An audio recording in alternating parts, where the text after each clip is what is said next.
Hello, everyone. Welcome to session 78 of the Sphere Power Campaign. We're getting started a little late today, so it's going to be a bit of a shorter session, but that's okay for us. It's right after Thanksgiving, so I think some of us are still suffering from food coma. With that in mind, we don't want too much time to go between sessions. So, last time the party finally figured out how to get into what is going to wind up being the last chapter of this campaign, though we still have plenty more content to go through.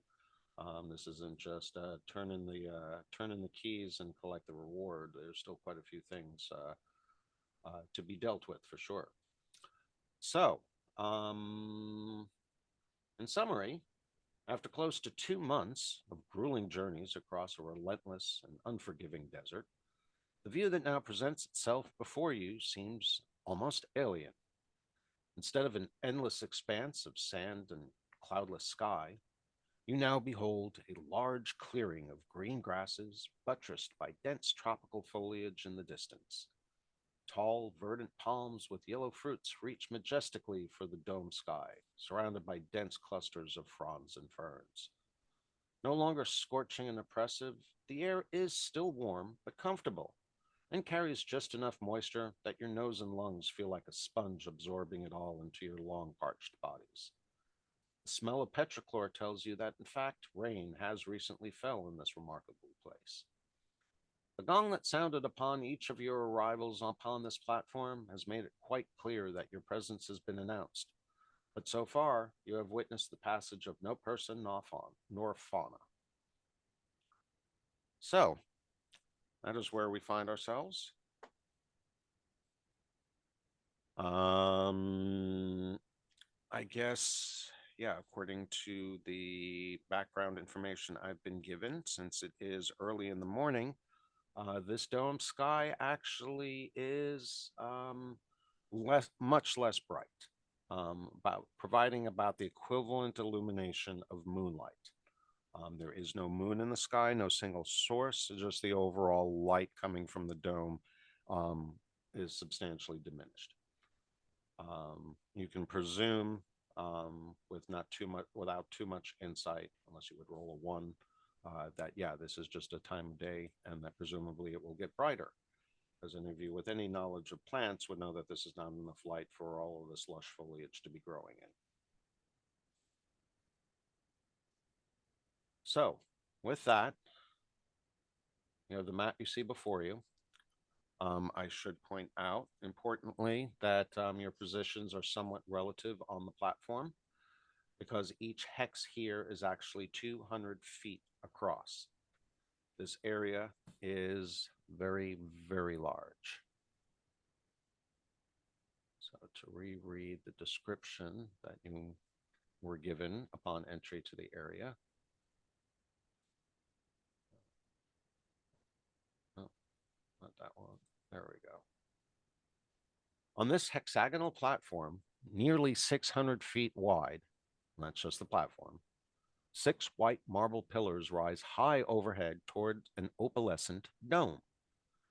Hanging from the pillars, a gigantic gong gives forth a loud bong, echoing across the area. Across the clearing in front of this area, jungle growth blocks the sight, but the dome ceiling continues as far as you can see. 200 feet of stairs lead up to this platform from the ground. Beside them, rivers empty into the wall. And that gives you your current setting. And at this point, you all arrived one at a time. And we are commencing right after the last of you arrive. So all of you are on the platform. And as mentioned last time, as each person teleported onto the platform, uh, the gong sounded simultaneously. So presumably the first person on the platform also triggered the gong, but they did not hear it until the next person came up on the platform. And of course, the last person to come onto the platform did not hear any gongs.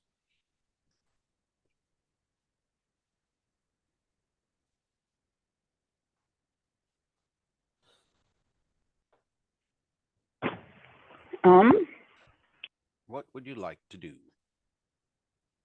Kaeli would like to cautiously see what happens if she descends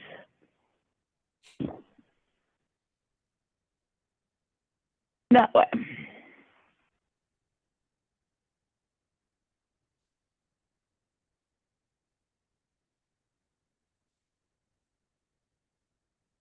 Actually, nope, that's fine. What I'm going to do is actually back you up. Yep. As you come to the top of the platform here, just before you start descending down the stairs. Miz, are you still ferret form in my pocket? Or that's a good question. I am in Weasel form in your pocket, and I basically stick him out pocket, and I'm just basically doing that thing where I'm pointing into distance, go, on we go. Okay. So about the point that you get, about the time that you get to this point on the platform, you notice a group of individuals coming from this direction, heading towards you at a reasonable clip. They seem anxious, however, not zealous. And they are cheering, or at least that's the sound that you hear from quite a few of them as they come running up towards the platform.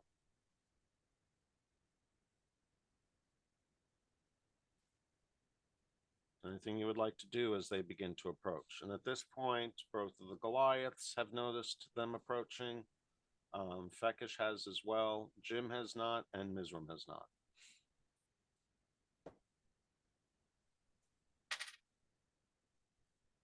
And they seem happy rather than aggressive, you say? Correct. You're hearing cheers. You're hearing cheers. Yeah. I would like to attempt to hide behind a pillar. Yeah, are they hungry or excited to see us? That's absolutely a good question. If you would like to answer that question, please roll an insight check. I'm more interested in attempting to hide behind a pillar. You may go ahead and make a hide check.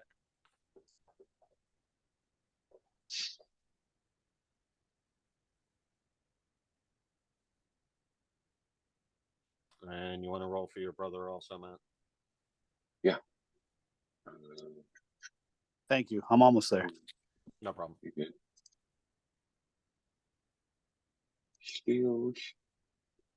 Oh yeah, he definitely has better insight than I do.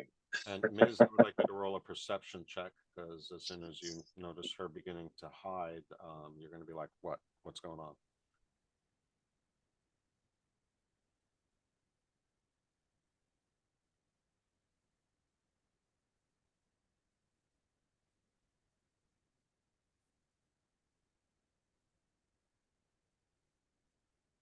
All right, so Ms., you do, as Kaylee changes her direction of motion and proceeds to hide behind the pillar, you realize that something's going on, and then as you look north, you can see the group of people approaching in your general direction. So you can choose to take some action at this point if you would like to. As far as the two Goliaths, you both are kind of, you're not sure. It could be that, yay, someone we get to kill. Hey, we haven't had a chance to be in battle for a while. That makes the most sense to you. But you're not necessarily hearing them say, kill the bastards or fresh meat or anything like that. That's right. Really cluing you off. So, you want to lean towards, yeah, they could be aggressive, but I haven't seen anything that says that they are aggressive yet. Okay. Sweet. I mean, I'm just gonna approach the edge and, more or less like stifle their way up the stairs just in case.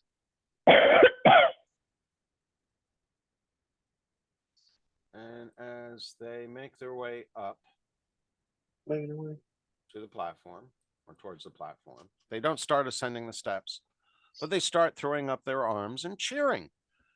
Yay! New guildies! New guildies! Guildies. Or excuse me, new guilders! New guilders!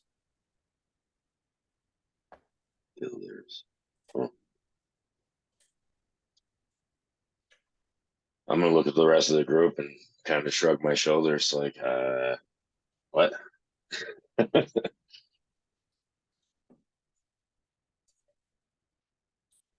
I'll shrug back. I don't know.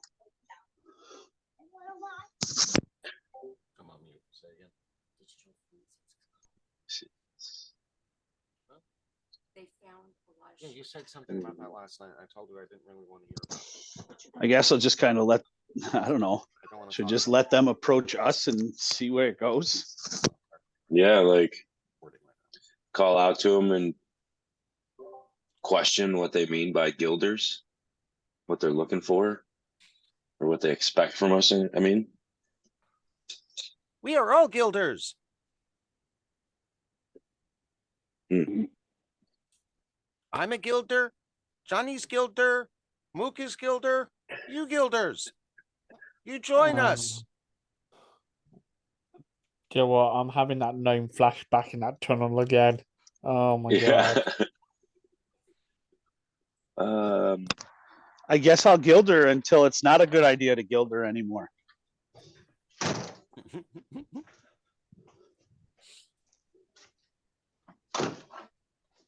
Can I ping my divine sense? I'm gonna get No. within 60 feet sorry. of him, and Say no to the dog. Sorry, Maddie. I was like, "Well, you're not the DM."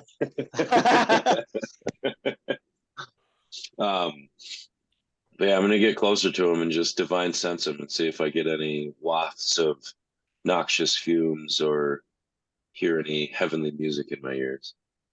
All right, and so are you going to walk down the stairs then, presumably? Yeah. Yep. Okay. I'll approach him. About how close are you going to get? I got to get within 60 feet. Within 60 feet. Okay, so you're going to keep an elevation on the steps so that you appear over them, correct? Yep. All right. So as you get closer to them, though there are obviously individuals in the crowd, in general, they seem to be diminutive humans, a little smaller than usual. Not emaciated, not well fed either, not overfed. They do look reasonably healthy. They move with wispy, almost stealthy movements. They do seem very agile. They certainly aren't tripping over each other or anything like that. And a few of them, you can see them like hopping from stone to stone, and some are making a point to stay behind others and stay out of view. And you're kind of sure, not sure. It's like, okay, is everyone here? And it occurs to you that, well, if I were among this group, I might leave some behind. There might be some hiding out in the trees, keeping an eye on us. So you're thinking to yourself, okay, there may be more than just this 20 here. Right. But overall, they seem friendly. And which spell exactly are you casting? Detect evil? No, divine sense. Divine sense. Okay. So let me look that up quick just to confirm what it can and can't tell you. I know there's a location of any celestial, fiend, or undead within 60 feet that is not behind total cover. Presence of strong Yeah. evil registers on your senses like a noxious odor, and powerful good rings like heavenly music in your ears. As an action, you can open your awareness to location of any celestial, fiend, or undead within 60 feet of you is not behind total cover. You know the type, and then being's presence you can sense, but not its identity, its Same race can also attack of any place or object that's been consecrated or desecrated as with the hollow spell. You can use this feature a number of times equal to. Okay. That does seem pretty clear cut. And there certainly is no undead, celestial, or fiend in the area. Cool. Nor is there any unholy or holy place in your immediate area. Okay. But you get enough of a sense that this entire place is not devoid of something negative. Okay. So in other words, so there I'll could look. be a place or a being of evil somewhere within the garden, but it certainly Okay. isn't in your immediate vicinity. Right. So I'll look at whoever was speaking to us and just say, so we just come here and we become guilders? Unless you be bad dog. Dead dog? And one of them looks at you, is like, he's dressed like Mad Dog, and he points to Barrack. Yep. Yeah, that's fair. Yeah, so Um, he's pointing as you, and they begin to look suspicious. Said, but no one else is. They must be guilders, right? You're guilders.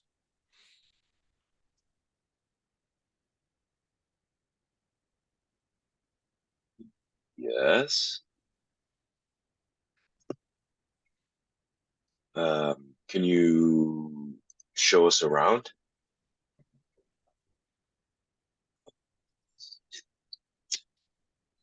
Ah, yes. This is your first time in the Garden of Martik. Mhm. There's lots to show you. But a couple of them are still kind of looking at Varric a little bit suspiciously. It's like, do you want to leave here, or you want to keep us from leaving?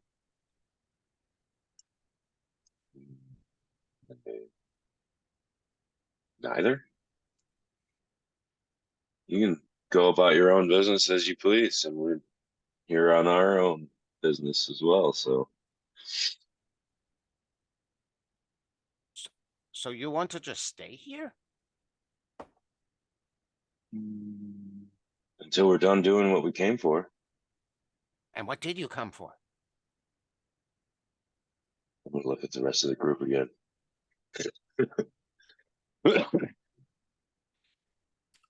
Now, at about this point in the conversation, there is another figure that is coming down from the same direction where the other 20 individuals came from. At first, from a distance, you can't tell too much about him, except that he is by himself. His walk is much more deliberative and paced. Certainly isn't nearly as rushed as the other group was. As he moves closer, the rest of the group, one in the group notices him and says, "Oh, here comes Pawnus. He'll explain everything."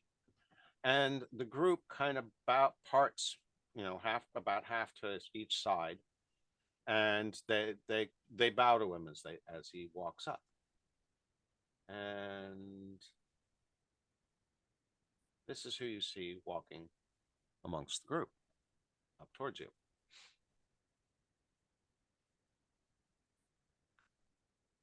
And he approaches you with actually a rather friendly demeanor.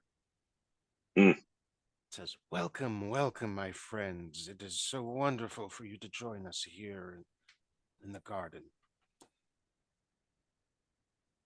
I hope that all of you and your companions have made it safely.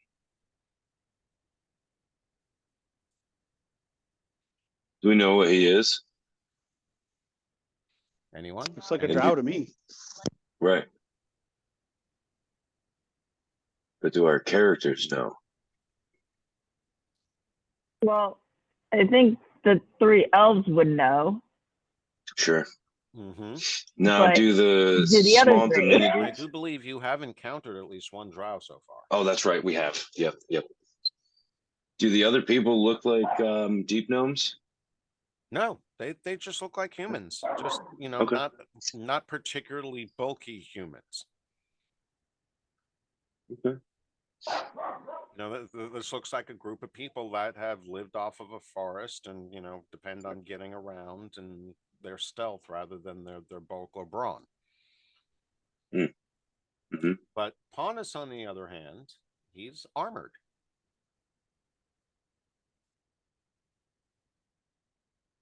Beric would ask him, "Why do you wear that armor?" Pontus. I'd like you have brought my gear from the outside. Most of the guilders that you see here have been here their whole lives. They've actually lived here in this garden for several generations in some cases.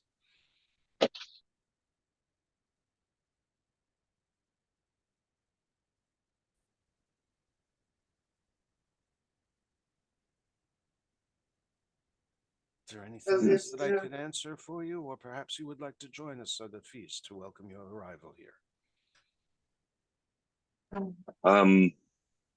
Yeah, I'll look to the group again and just say, yeah, let's just. There's a feast. I mean, I can always eat.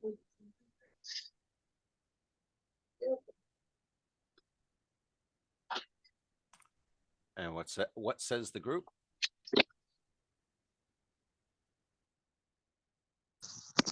Like I said, I'm just trying to kind of keeping my mouth shut, going with the flow until I know what's what. Well, I would suggest if you guys want to know what's what, you might want to inquire of your Yeah. host. Yeah. We need to like sit him down, maybe get a few ales in it. Are we here? What's our point of being here? I think I'm trying to find the Yeah, you were message of asked the that day. question by one of the guilders, but didn't have a chance to respond before Pana showed up. Right. Now, the question has not quite. And we're in the Garden not of quite come Martek, up you said, again. right? I'm sorry, say that again. We're in the Garden of Martek. Well, as he said it's Martik, but you Martek, suspect okay. that he probably either is referring to Martek or it is some kind of variation of his name. I would inquire about the yeah, I want to see the garden. I mean, that's where Varric's at right now. Like, yeah, let's just keep moving forward and see what we can suss out before we have to start smashing.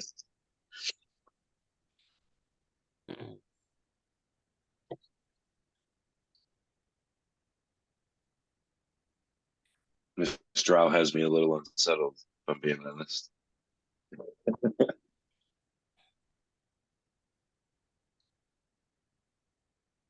All right, so you guys descend down the steps. I'm going to refrain from moving everyone around too much right now because basically we're moving as a group. You've got 21 other companions walking with you, and the scale is much smaller. Basically, everyone would fit into one of these hexes.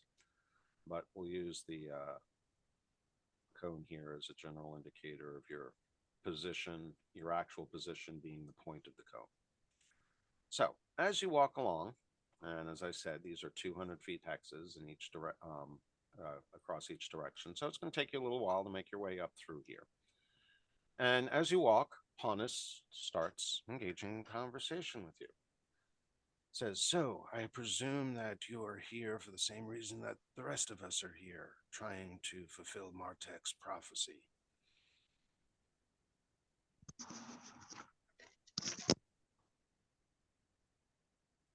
So then we're going to respond to him. Callie is not ready to give. Callie is not ready to give anybody any information. Oh, we've heard of the prophecy. Why don't you enlighten us to why you're here?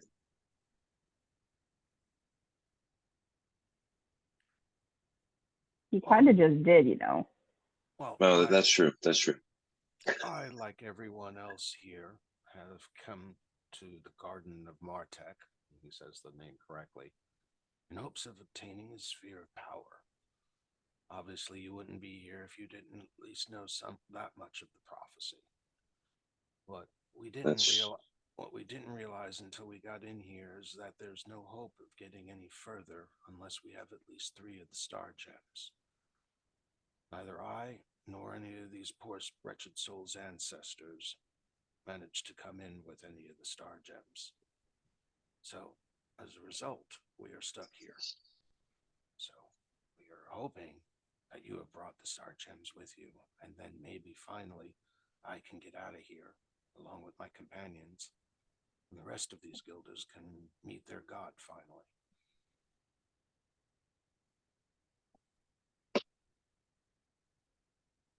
So, do you have the gems with you? Any of them? Is it just me, or is very quiet.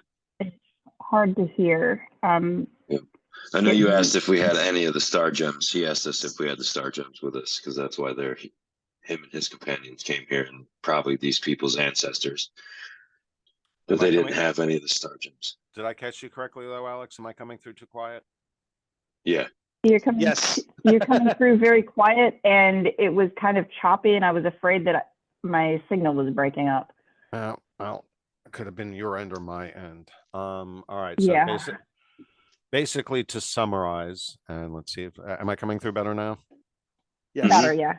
Okay, I turned up a few things, and I've got the microphone halfway down my throat. So sorry if I Yeah. choke. So basically, Ponus was saying that him, like the rest of the guilders, have all come to this place, and indeed only probably have even found it,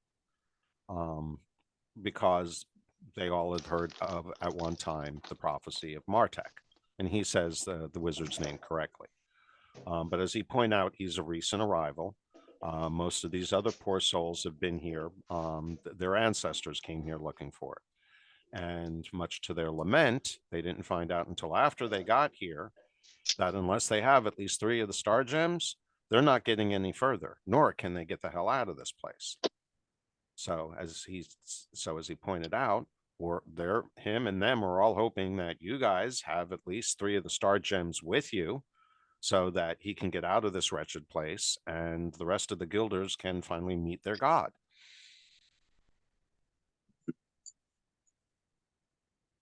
It's unsettling, though, that he's asking us about that. Well, that's going to turn out. If Kale at least carrying him, so. One thing that you would probably have picked up that you may not have heard because of audio issues is that apparently he came here with some other companions as well. Yep, I did hear that. Yep. Okay. Yeah, so we could have a rival group. I'll just ask him, what were you yourself and your companions, what were your intentions in coming here beyond just the star gem? He looks at you and he pauses for a moment and then says, "Why, of course, to prevent the Ifrit from coming back." Insight check.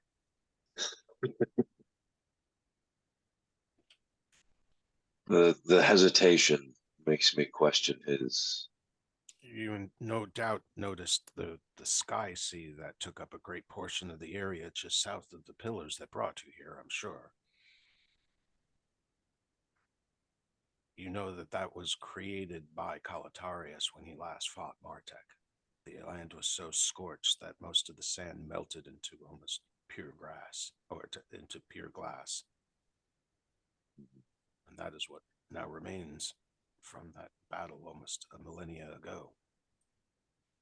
So, needless to say, his return probably would not be in our best interests. And he watches you closely for a minute or two as if he's trying to read you.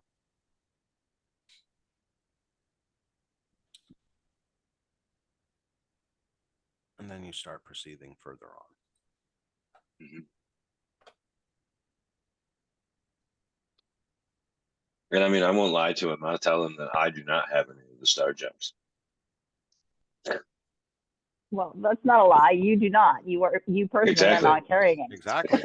Exactly. It allows him to So maintain. the only one of us who would have to lie about not carrying any star gems would be Kaeli. She's just keeping her mouth shut.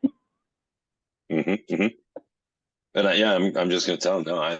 I don't have any of the star gems, unfortunately.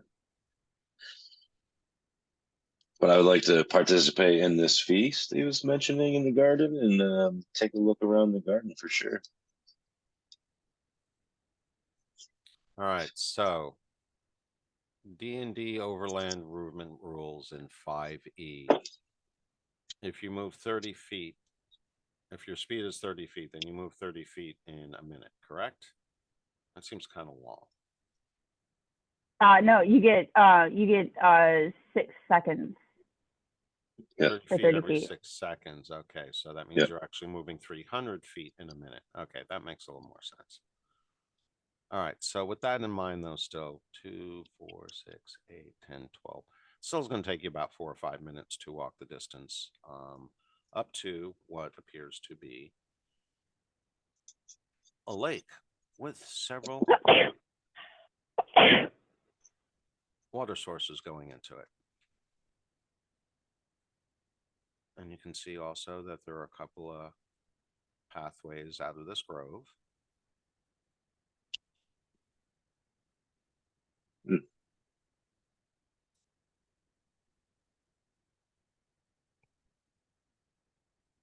But you really can't see too deep into the brush.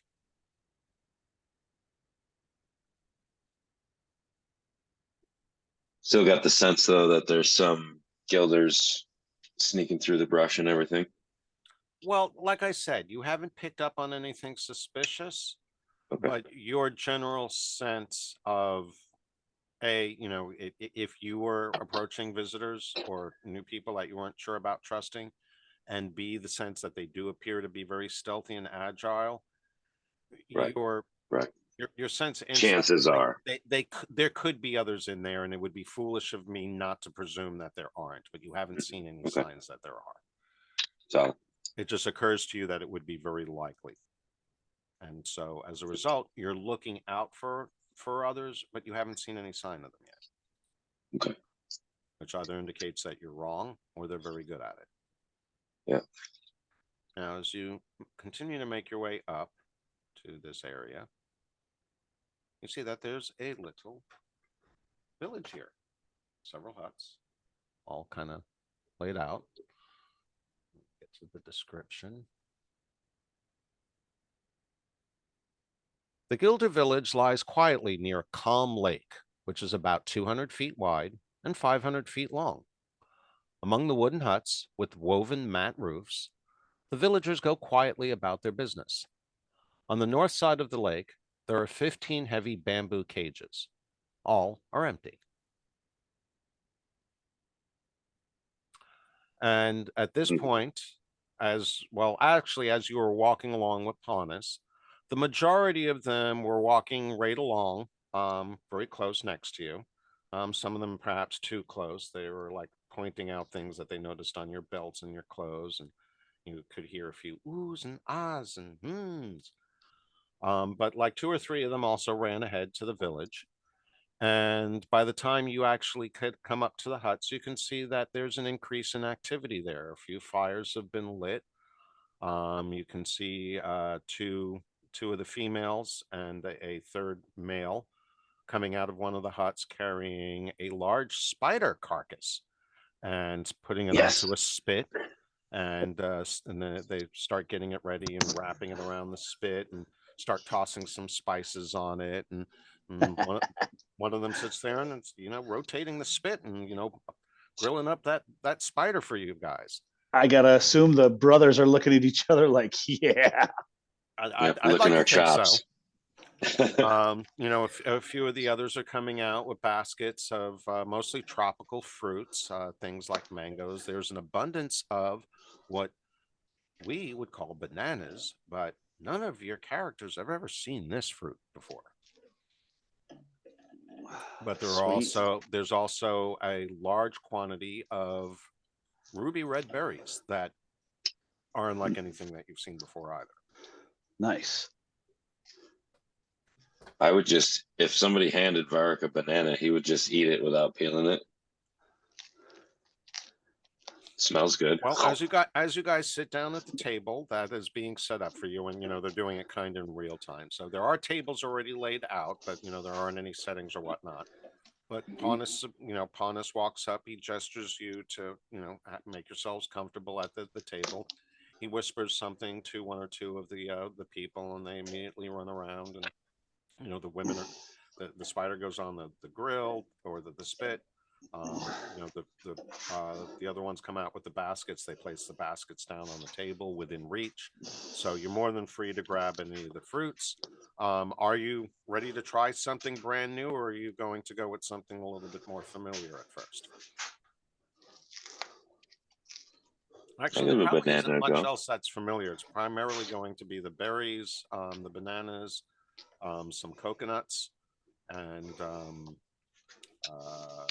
I guess the papayas probably look the most like a fruit you would eat until you cut one open, and then when you see the seeds inside them, you'd be like, ah! It's like it's full of bug eggs.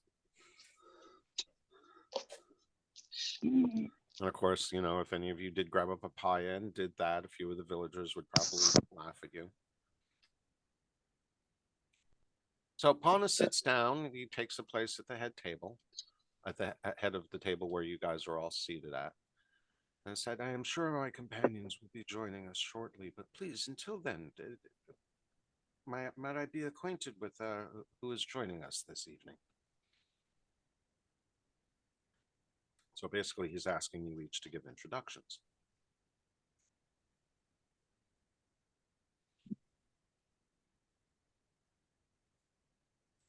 Bueller. You I'll tell him you that. can just do one to speak on behalf of the whole, or you can introduce yourselves individually, but who knows how much information he's trying to wring out of you, and how much you will have to divulge to keep him sated. Yeah, I'll tell him my name's Varric Stonewalker. He doesn't get the family name right now. No, probably not.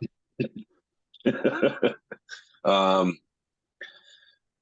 then I'll nod to my That being brother. said, unlike most others that you've encountered out here in the desert, he does not seem to be unfamiliar with Goliaths. At least he certainly doesn't seem to be too taken aback by your overall girth and appearance. Okay. I feel like Varric would keep calling him, instead of like a lowlander like he calls everybody else, he's calling this guy a deep lander because he's from the Underdark. That would work. And I don't think he would take offense at it, actually. I think he might actually even prefer it. There we go. Dan's finally getting in. Yeah, I just thought about that. I'm sitting here. I don't know if I'm sitting here working on a deer I got yesterday. And then I moved over to the side and saw my TV. And I was like, oh, crap, I forgot to log in. That might help if you need to roll,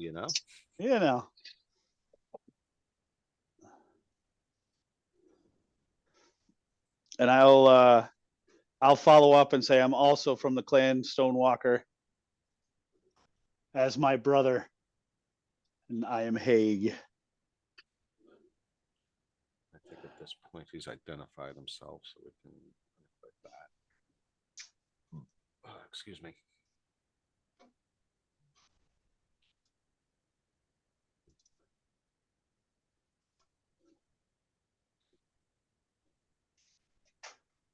Well, a whole bunch of network errors. Hopefully that doesn't cause issues.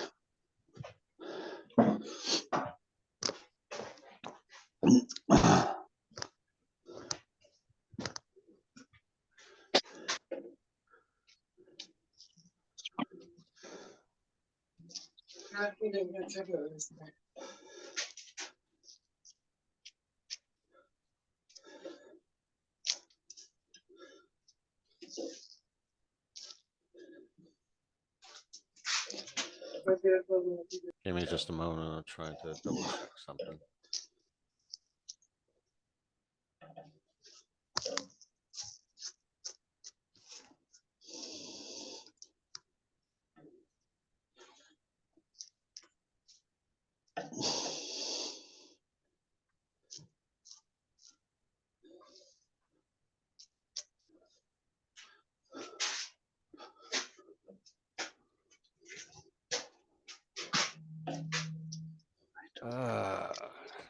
Sorry. Trying to find a specific bit of information. I'm having a bit of an issue. Hold on. Okay, there we go.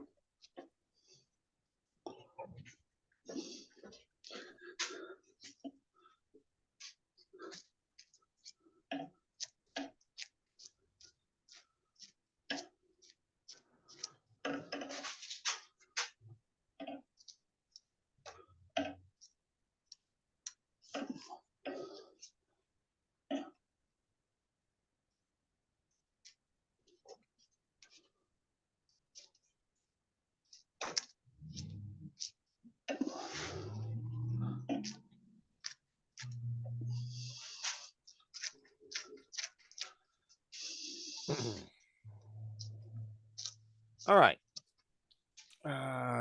Where's that? Where's that? Where's that?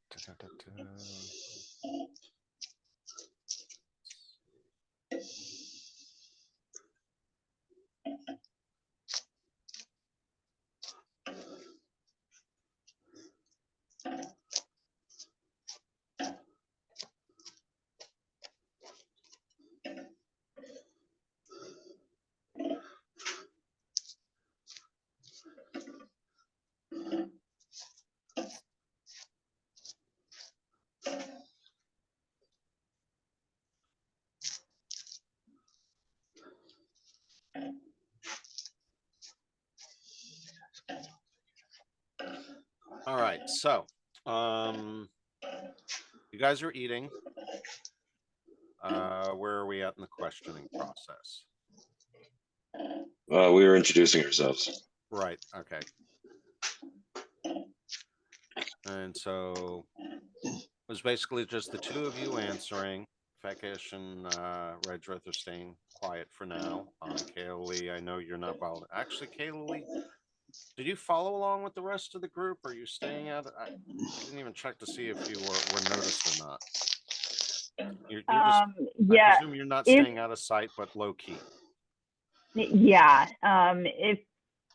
Yeah, pretty much. I'm just kind of trying not to be noticed. But you are seated at the table with the rest of the party, correct?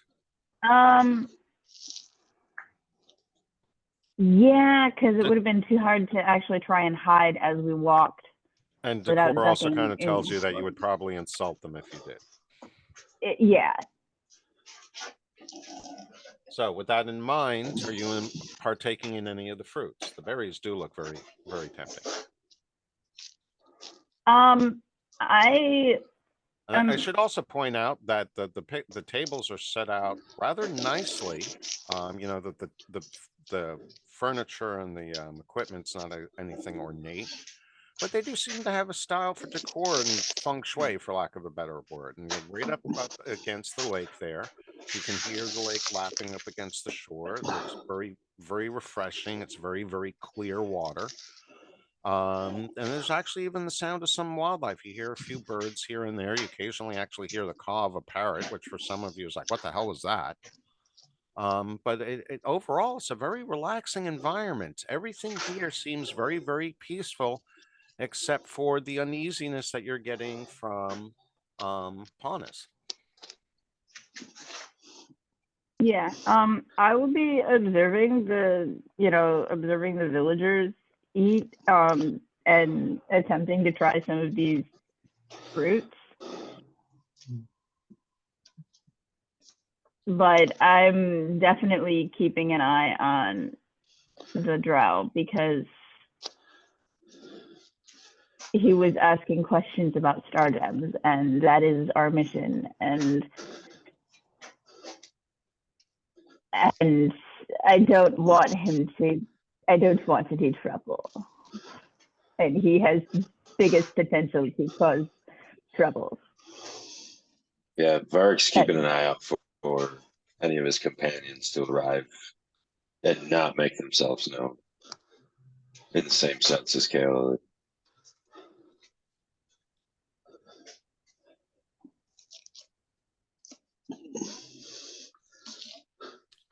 All right.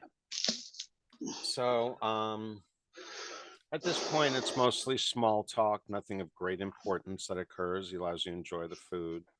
About the same time that the spider legs are ready, though, a few of the guilders bring it over to the table. You know, you're getting the impression that this is a pretty large community. If any of you would bother to count, you'd say there's at least 50 to 80 different ones that you've seen at this point. So there's definitely quite a few of them. But about the point that they bring out the spider and place it on the table, you do notice two additional individuals approaching the area. They're coming from the northwest path or clearing. They are both humanoid in shape. They are dressed much better, kind of along the lines of Ponus. However, they're not armored. So one of them is an old man. The other one is a rather handsome swashbuckler type individual. And so these are the two people that you see approaching from the northwest, and they're talking to themselves as they come up. Certainly in To themselves or between themselves? Between themselves. Okay. And in hushed tones, so you certainly can't hear what they're discussing. But as they come into range, they look up to you. And at least the old man smiles. The other guy kind of you'd swear he's sneering at you, but it's not blatantly obvious. But the older guy looks at you and puts out his hands to each side and says, welcome to the garden. So happy that you could join us here. I hope that you are enjoying the feast that the guilders have prepared for you. Okay. Am I coming through clean enough? Okay. My mic out? Yeah. Coming okay to me. Okay, good. So he's waiting for a response from one of you. Oh. He says, Vark will be like, thank you. Just as, nicely. But Vark doesn't like this situation at all. Like, I'm eating and everything, but that's all just a distraction, so I look natural. I'm keeping You're the watching only one their with the hands. charisma to pull it off. Definitely going to fill my belly up for sure, but keep my eyes peeled for. I don't want that swashbuckler getting behind me where I can't just keep an eye on him. right. So the old man looks over to you, primarily focusing his attention on Varric, and introduces himself and says, oh, shoot. I am Trifacus of Umbar, and this here is Sardok. He is my associate. And I believe you have already met my other associate, Ponus. Oh, so Ponus is not the leader. Okay. So Ponus nods his head to you once again. But Sardok kind of just glances at you and takes a seat next to Trifacus, even before Trifacus has stood down. And he looks over at him and looks back at the rest of you and just kind of waves his hand casually at Sardok and says, pay no mind to him. He's always like this. And he says, I'll act how I please. I'm not going to put up a show just because there's some visitors to our garden. Your garden? How long have you gentlemen been here? Trifacus shoots Sardak a glance and then looks back at you once again rather pleasantly. We've only been here about a week or two, to be honest with you. And upon our arrival, we were welcomed here by the guilders, and since have made ourselves quite comfortable until we can figure out a way out of this place. And we already know that the prophecy brought them to the garden, or because of what? Search for Star Gem. At the very least, we know brought them here. Search Not for the the Star Gems. Gem. If they want, well, at least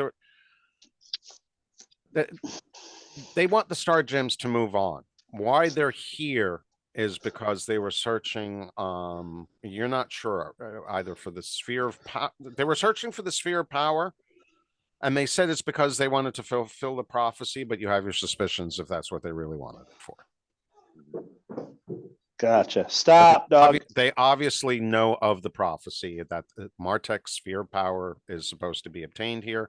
What they didn't know is that they needed the Star Gems to move on. And in some cases, like in the case of the Guilders, their ancestors came here several generations ago trying to fulfill the prophecy, and they've been stuck here since.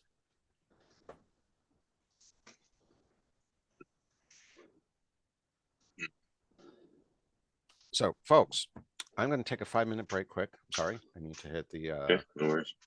the restroom. So talk amongst yourselves about what you would like to ask them or what you would like to do next, and then hopefully we can proceed on when I get back. Shortly.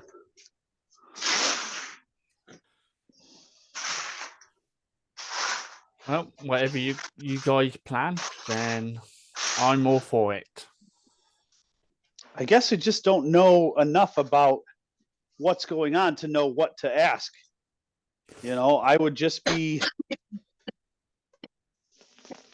I don't really sense any reason to not enjoy the meal other than there seems to be something weird about these guys. So I don't know. I guess I don't know what Keith is asking or trying to attempting to initiate.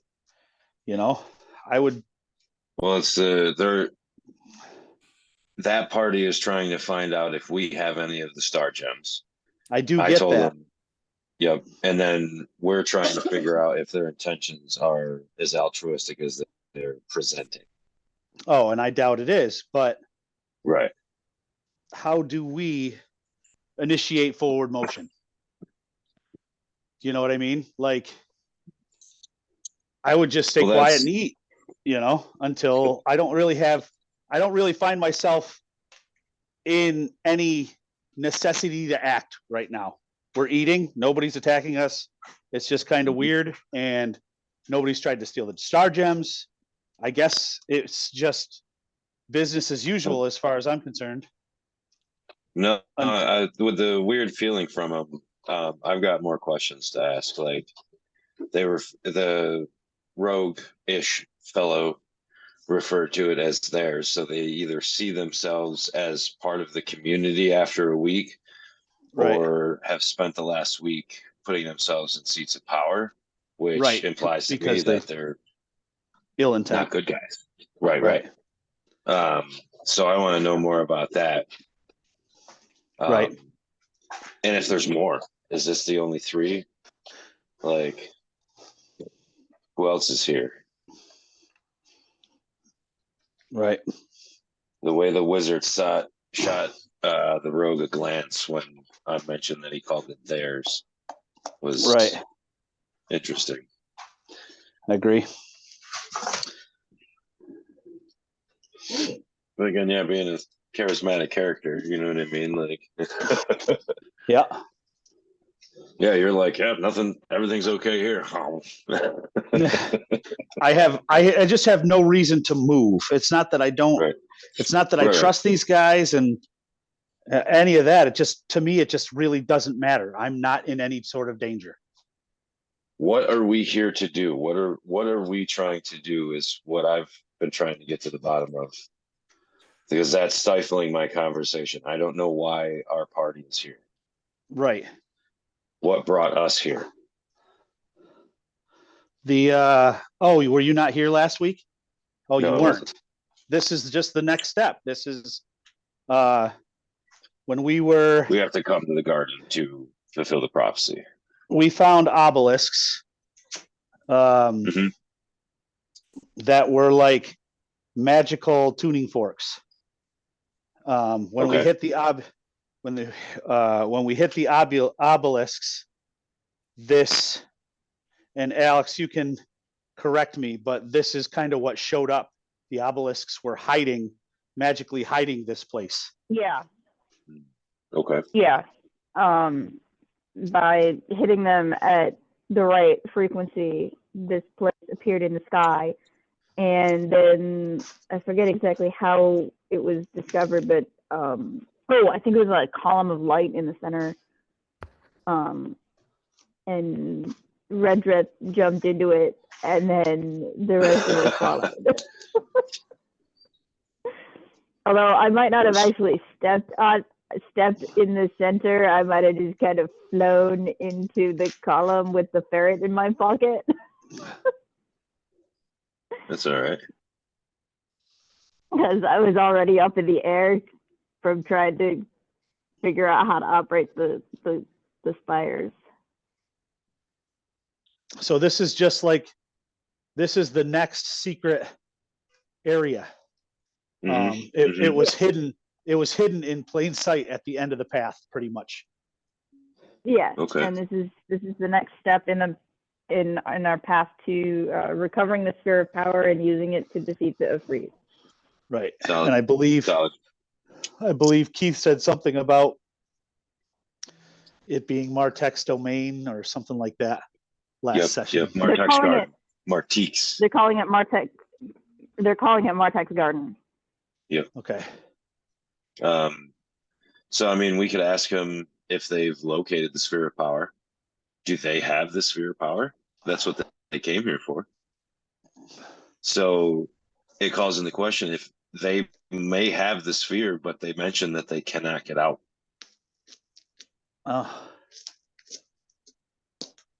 So well, the question will also be, how did they get here? How did they get here if we have the spheres? That also presents another question, because supposedly you weren't supposed to be able to get here without the stuff that we've got, right? The tiers and the yada yada yadas. Right? No, the stuff the things Alex has. The star gems. Star gems, right? Yeah. Yeah, that was our understanding, but according to them, they didn't need the star gems. Yeah, that's more inquiry then as to how the hell they got here. If they don't have the star gems to get out. If you guys, I would be careful. I would be very careful about how you ask this stuff, because they're going to infer that we've got them. That's my thought. And we do not want them to know that we have them. Right. I had that very thought.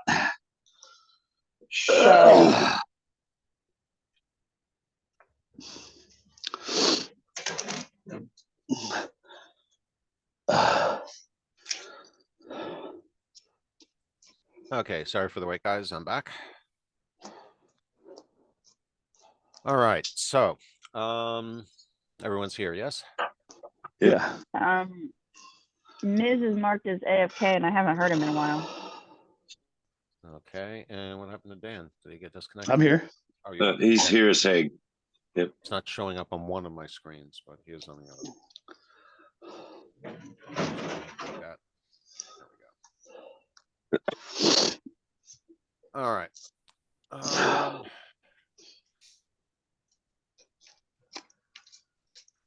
All right, so as I said at the time that Trifacus and Sardok walked up, was about the same time that they dropped the spider on the table. So shall I presume that Hagen, Barrick, you guys each immediately grabbed the leg to start gnawing on? Oh, sure. Okay. There's nothing technically stopping us from doing that. No, absolutely not. And it was placed. Other right people are in eating it, front of you, right? so you guys each got a nice large spider leg in front of you that you're gnawing on. And it's quite tasty. The spices that they use are added a flavor to it that you haven't quite experienced before, and you're like, this is good. All right. But as you guys are gnawing down on it, and do you stand to greet upon Trifacus and Sardoc when they show up? As a paladin, I would, yes, for Okay. priority and all that. And presumably most of the rest of the party would follow suit. So after they all sit down again, and Trifacus is going through the pleasantries, and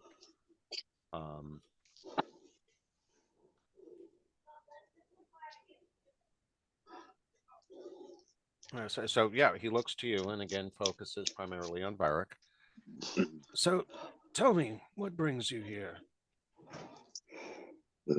It seems from what Pontus has told us, the same as you lot, we are looking for the sphere of power. Tell me, how did you and your company come to find themselves here? Ours is a very sordid tale and twists and turns along the way. Across my research, I had heard about the pillars that were spread in the desert here. And once we found one, it was a simple matter to read the transcription and have ourselves transported up here. See, we found the pillars, but they didn't function, even with deciphering the encryption. We were under the impression that you needed the star jumps. No, all we had to do was strike the pillar and we were teleported up here. Oh, maybe that's what happened when the camel kicked it. Makes sense. So Yeah. He looks at you kind of expectantly. It's like, so Did you not intend to arrive here? I mean, no, so far it has been by accident, unfortunately. And he looks substantially dejected at this point and says, Well, then I suppose you may not realize then that we are all trapped here. Because unless you carry the keys that will get us through the doors, we will be stuck here like the rest of these guilders here have been for generations. And yet, Oh, the sphere of and power is here. I'm gonna look dejected. I'm gonna look like crap. That means we're stuck.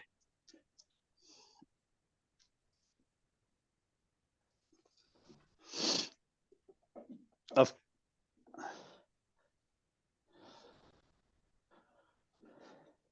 So Trifacus looks at you intently as you make that statement and pauses before he brings his attention back to Varric.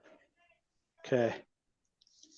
So I am sure that the guilders will welcome you here, but the rest of us have decided to find accommodations on our own in this garden. There's plenty of space here, and I'm sure you can find a place to make yourselves comfortable.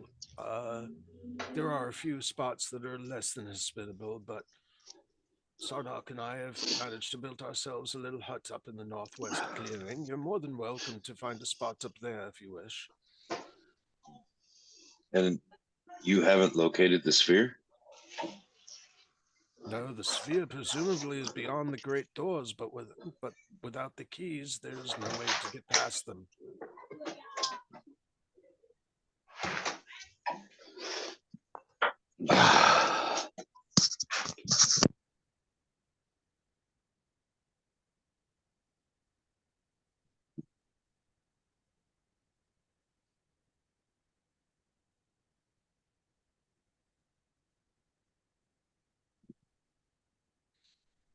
And can you show us the great door? At least we can maybe put all of our heads together and try and figure this out.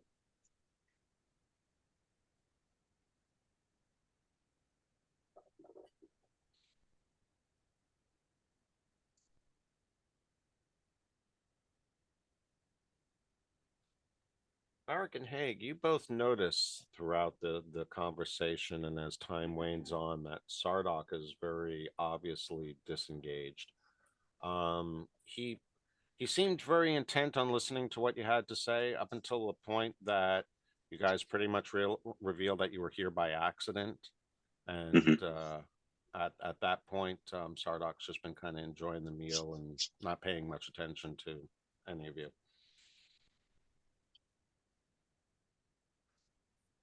But Trifacus responds to you and says, Most certainly, more than welcome to, though you're certainly bound to come across it on your own in the future. The garden isn't quite that big. There's plenty of space here, and has been able to sustain us and there's 100 or more guilders for generations. But um, it, it, I doubt there's any corner of the garden that has yet to be explored. The doors are just north of here. We can send a guide with you if you're interested, or I'm sure that you can easily find it on your own. Sure, we can find it. Thank you. My pleasure. My pleasure. so they continue with a bit of small talk throughout the meal. Sardok continues not to pay attention to you. Pana seems to be paying a lot of attention to you, but quietly, just observing you and, for lack of a better word, probably casing each of you. Mhm. Yeah, Miz, you there? Yeah, yeah, I'm here. I Kaylee- apologize. Kaylee Muted. just posted a good question for you. Let me just have a note. Ah, okay. Couple of good relevant questions. Have you written the key being, have you revealed yourself to them as anything other than you're in ferret form? I'm Yeah. I'm still in weasel form in Weasel that form. pocket, just basically hiding away till Kaoli or the groups give me the signal that they really need me to back them up. So, Kaylee, presumably you're slipping some fruits to him in your pocket. Oh, absolutely. I'm feeding my pet. Now, needless to say, even though this isn't gourmet food, the fruits are succulent. They are the moistest things that you have had past your lips in months at this point. The pitchers of water are filled directly from the lake right in front of you. They just dip it down and fill it up again for more. And it's crisp, it's invigorating, it's clear, it's cool and so incredibly refreshing compared to what you've had to endure for the past 2 months. So you're very, very much enjoying the food, without a doubt. If the food is that good, then I am on my back in that pocket, make sure I'm getting full hand fed all the way. And for those of you trying these new fruits, they're unlike anything you've had before. They're just, they're incredibly juicy. They're making your hands extremely sticky. For those who have tried the banana for the first time and bit into it without peeling it, the look on your face caused quite a few of the guilders to laugh at you. And one of the guilders kindly came up and kind of pawed at you a little bit as he reached for the banana and pulled down one of the things, like, here, just eat the inside. And after discovering that little trick, you're like, this is good. This is hearty. Much Obviously not as wet and sweet as the other fruits, but still something about it that just feels really, really satisfying and invigorating and nourishing. So you try all the new fruits, you enjoy the meal. The spider spices are actually very, very tasty. And after a while, your last chance to ask any questions you might have of them. Going once, going twice. And so Trifacus, after eating a modestly sized portion of food, stands up, looks over at Paunus. Paunus nods his head to him. He looks over at Sawdock, who's still kind of embroiled in his own thing, kind of gnawing on a spider shell, not unlike someone sucking on a crab leg. And you hear a little thump, see a little nudge. You presuming he kind of kicked his Trifacus kicked Sardock's chair, and Sardock looked around for a second, then looks up at Trifacus and goes, "Oh, yeah." Stands up and starts following him, or starts getting up, wipes his mouth. Actually, has manners enough to wipe his mouth. And Trifacus looks down and says, "Well, I'm sure I will be seeing plenty more of you. I am happy to make your acquaintance. If there's anything that I can answer, please do not hesitate. And again, as I said, I can be found in the hut in the northwest clearing. But at this time, I believe Sardock and I are going to take our leave of you." Yeah, have a good evening. he bows to you. Sardock declines to do so and just waits for Trifacus to walk off and stays close on his to his side.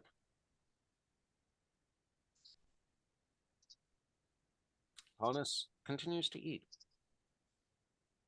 Not ravenously, but he's still kind of picking at his food.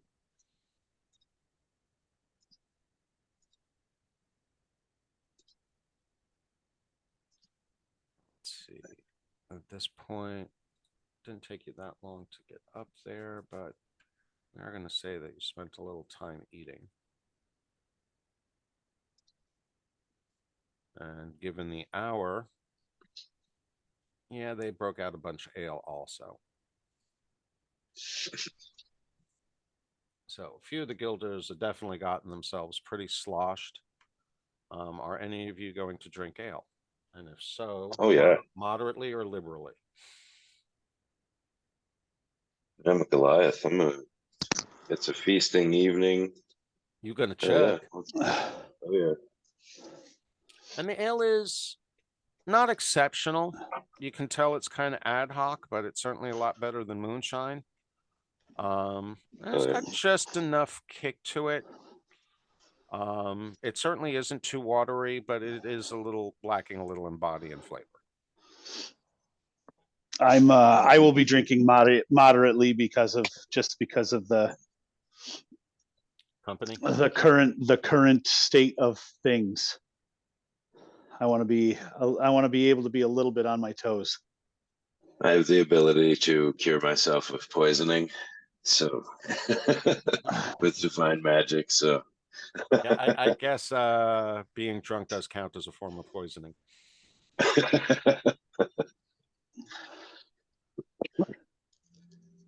All right, so the guilders are being very friendly to you for the most part. They keep seeming to want to get close to you. They all seem very intrigued and curious about any trinkets that you might have on display. Other than them asking questions, "Ooh, what's that?" or exclaiming how pretty something looks, most of their conversations are obviously pretty simple-minded and not very fruitful in their content. Honest has been mostly quiet, but not completely silent. But he does seem to, since Trifacus's arrival, he does seem to be more hesitant, more reserved, more hesitant to reveal any information, but he's still being cordial and friendly. He's being very undrow-like, in your opinion. yeah, And I that mean, might not seem suspicious to the Goliaths, but it's definitely seeming suspicious to the elves. as a paladin, though, a vengeance paladin, I would have heard of Lolth But and that's just the thing is that Drow. he's not. Oh yeah, you've heard of them and know what to expect, but he's not exuding evil the way the other drow that you encountered did. Right. Now that doesn't mean Interesting. that he feels like he's a benevolent character, Sure. but he certainly seems like he's trying to be one. Now Trifacus, you guys aren't sure about. He's being a kindly old man, but you're not sure of his intentions. Sardock, on the other hand, is clearly just being rude. Yeah.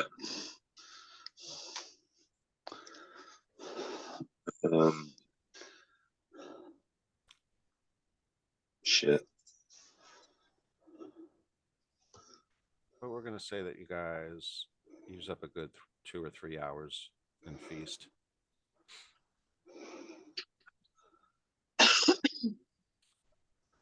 And let's see, Barrick. All right, Haig, you obviously don't need to worry about it, but Varric, I'm going to have you do a Constitution check just to see how affected you are by the ale. All right.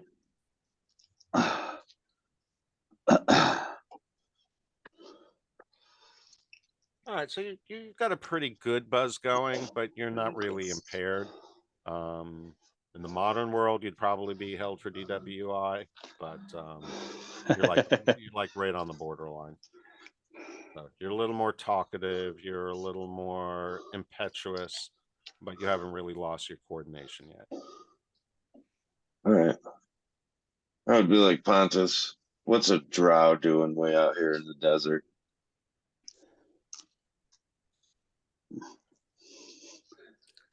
That's a really good For question, real. isn't it? And about as direct as you can get.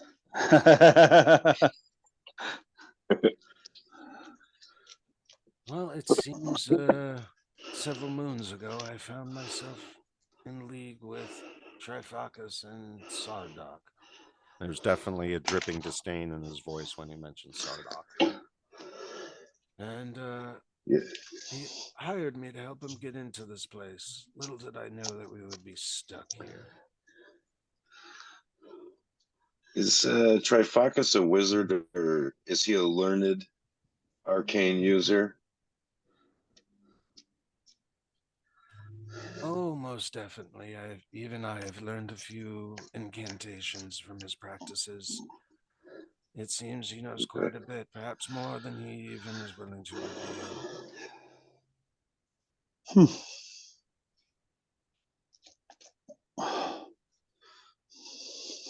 I just find it hard to believe that somebody, even our wizard, who's tempted by, gold pages in a book every now and then,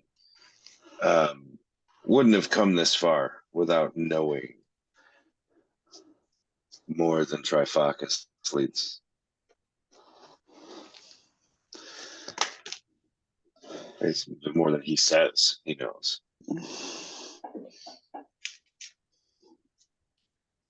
Hannes raises his eyebrow as you mention this and pauses for a moment. You raise an interesting point.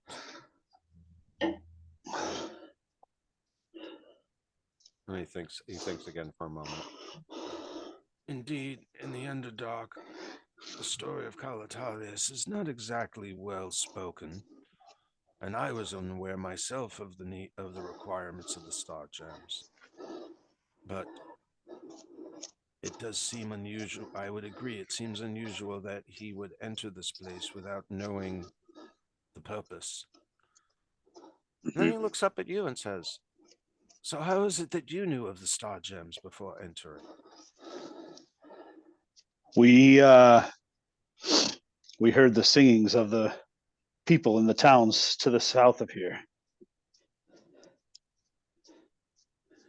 But yet you found yourselves here and still entered by accident. Correct. We were following the traders' paths, trying to make something of the trading. Yep. So have you found any of the Star Gems then?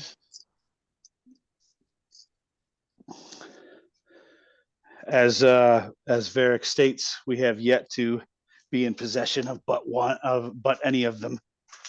Yeah. What a shame, what a shame.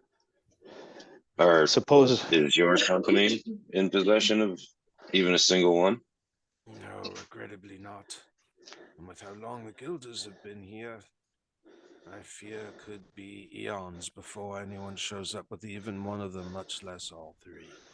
Do the Guilders speak of any of the prophecy that the certain groups we have passed spoke of? Do they know of any of the details? Do they sing songs? Kaoli. Yes. Hold on a second before I answer your question. You picked up on something that Thomas just said. Okay. That raised your eyebrow, so to speak, or that definitely what was a clear point to you? Ponus mentioned all 3 star gems. Oh, I didn't notice that. Yeah. Oh, that is interesting. That is interesting. With a 30 on your roll, you were entitled to have that pointed out. Yeah, that's definitely something interesting. So he's under the belief that, so he's under the impression that 3 is all there are. Oh, nice. Okay. Very, very interesting. Okay, so But again, that comment was his lamentation that, for as many generations as the Guilders have been here, not even one has supposedly made it into the vault. It could be eons before 3 are assembled so that they can get past this point. do the Yeah. do the Guilders sing songs or speak of any other clues as to where the star gems may be or what their purpose is? Very good question. All right, so you're choosing to engage with the Guilders directly, huh? Well, no, I'm speaking to the guy who's Oh, obviously been here you're for a couple. asking him. Okay. Correct. Well, all right. I so mean, eventually how I would, intend to, but how would Pontus relate it? And let's see. I guess the first question is, are there any of the Guilders still around at the table? And given their general nature, I would presume that at least a few of them would be curious with what you guys have to say on the conversation between Pontus and the rest of you. However, it is 5:30 in the morning. Most of them were woken up in the middle of the night when you arrived.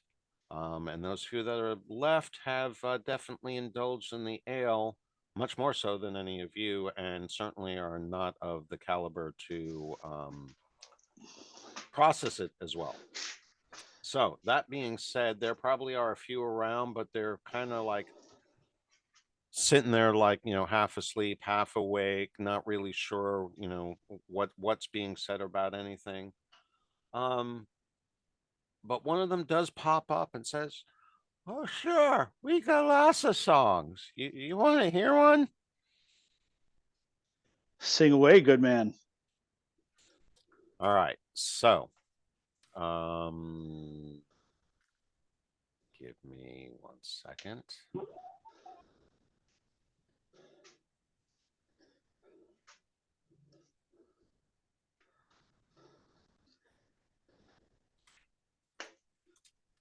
I might make a comment to my brother too that I could go on some adventure and get some excitement in my life, man. Enough for what's his face to hear and make it act like maybe we would help them. I don't know. Yeah, I think we'll have to talk to Trifocus about that. It's probably true. But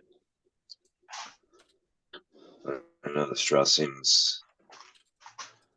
There's something about Trifocus. Their tensions here. I don't know. Well, I'm saying this. I should make it clear that I'm saying mine loud enough for Pokemon to hear. I don't remember his name. Pontus. Pontus. Pontus. Pawnis. Pontus. Gotcha.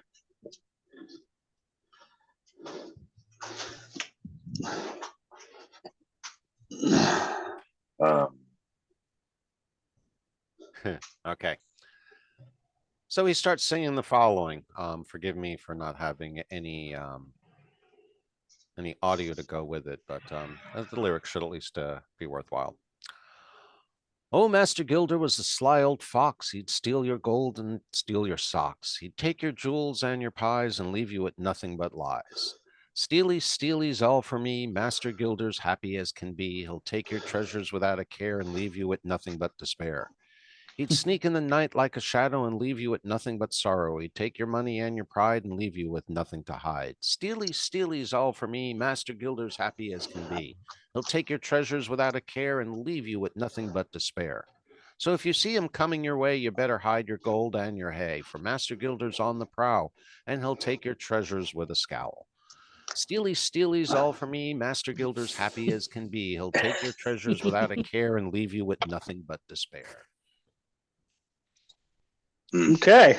Wow. So the Gilder's like the Wow. thief, huh? Okay, FYI, that was just created on the fly with AI. Right on the money. Well, it's very funny and amusing. Okay, so does it fit? That's the Yeah, question. that's I said it's right on the money. It does fit, absolutely. Okay, so we need to It watch is our absolutely Sleeping on my something a gilder would be singing. So sounds like we need to watch our purses. Yeah. Well, I'm sorry. That's SOP for KLLE. She tends to keep her valuables carefully hidden and distributed. Varric, though, you're kind of a little concerned because as they're saying this and you're connecting the dots, you realize that they've been pawning over you a lot as they've been pointing out, ooh, I like your sword, and ooh, I like your armor, and what's that? And you're like, Yeah, okay, I would have been pushing him back, like, no, stay back. No, I am no. now. yeah, but you're kind of wondering, because you have noticed they're agile, and you're kind of like checking yourself and making sure everything's in place and whatnot. And you kind of got a feeling that something might be missing. Son of a bitch. All right, I'm gonna start checking my stuff too. After the song, I'm gonna start checking my pockets. Kayla is just making a mental note to once she's got some privacy to check all of her valuables.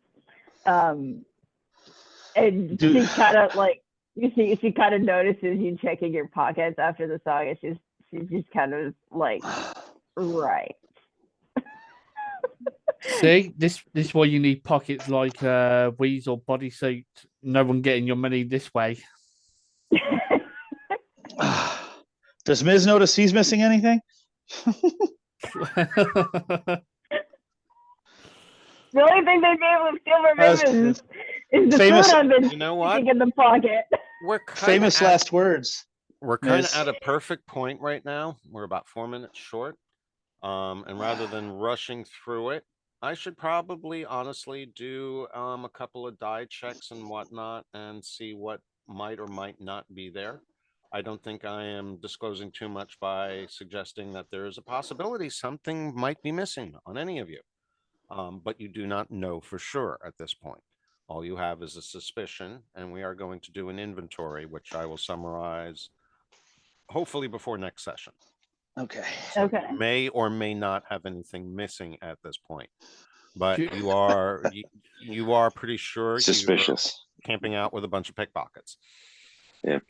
At a bare minimum. Do we're going to make me laugh the most is when Kaoli checks us out and realised that I was pickpocketed. That I'm no longer there. They stole me away.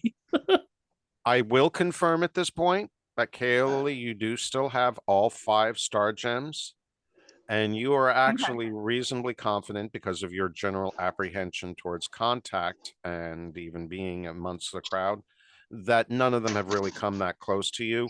But you have noticed them getting rather close to Varric and Redrick over the course of the night. So you are a little concerned for the 2 of them, but after confirming that you do have all 5 star gems, you don't feel any lighter. You're very aware of your possessions. You're pretty confident that nothing else is missing. The rest of you, that remains to be determined. Perfect. That's kind of where Oh, we yeah. leave off today's session. All right. Unless you guys got any last minute questions or suggestions. No. Nothing so far. Okay. So I do have one question for you guys at this point. Given that your environment at the current moment is now no longer desert based, and you have been up all night, the sky is beginning to lighten. It's becoming more quote unquote daylight. But it's comfortable, it's cool, it's refreshing. And you obviously, needless to say, can see better in the daylight. But you have been up for the past several hours. So you kind of have a choice here as to whether or not you want to push forward. You probably guys could go at least another 4 to 6 hours without any exhaustion effects. But you also are well fed at this point. You've made some progress. I'm not sure if you, I think everyone's fully healed, but you might have some spell slots to recover. So I'll presume you're going to do at least a short rest, but you'll want to decide whether or not you want to do a long rest or find a place to make camp before you move on. Dale is interested in either. No, that's not what I wanted to say. Finding a spot to make camp separate from the village would be best if we're going to do more than, a short rest and just, the food is the opportunity to sit down and eat presented us with a short rest. But if we want to do anything longer, Kayla is going to vote for finding a camping spot, preferably where these guys don't follow us to find out where we're camping. I think Jim's tent is probably the best bet, because doesn't the tent Yep. kind of deter It does, people searching but for it? Kayla is just a little paranoid. Oh yeah. So we want to lose any tails before we make camp for the day or night. Right. Exactly. Yep. Exactly. Agreed. All right, I got to scoot. But And Yeah, then me too. hopefully, Matt and Dan, one of you guys can get down to Jim. Hoping he's okay, but see if maybe he just forgot about today or something. But encourage him to join us for the next session. He could be hunting. I'll Oh, double that's check right. with He him. did see where he's mention at. that he would be hunting. Now that you mentioned that, I Yeah. remember him saying. No, he sent us a message in Discord. I thought everyone had seen it and read it. He sent us a message in Discord saying doing something with family for Thanksgiving. Yeah. Oh, okay. He didn't know deal. about it. Hopefully he'll be able to join us next session. I do know Albie should be able to return next session as well. So Okay. hopefully we can have a full group before we get into the Christmas break. Actually, let's check the calendar quick. So let's see. The next one would be December 9th. So that's the one I'm hoping we'll be able to make it to. The next one after that is the 23rd. Yeah, I don't expect that we'll be able to have a session since that's 2 days before Christmas. I'd love to have one. I am definitely up for it. So if you guys think that we can, then we'll make it happen, but I'm not going to expect it. So after the 9th, it looks like we will be off until the 6th, unless we manage to do that one during Christmas. On the floor behind these chairs. All right. I should be good the 9th. I have something going on in the evening, but I should be Same. otherwise. Yep. I'll be here. As of right now. All right, folks. Yeah, same. Thanks for making it, Good game. and we'll see you all in 2 weeks.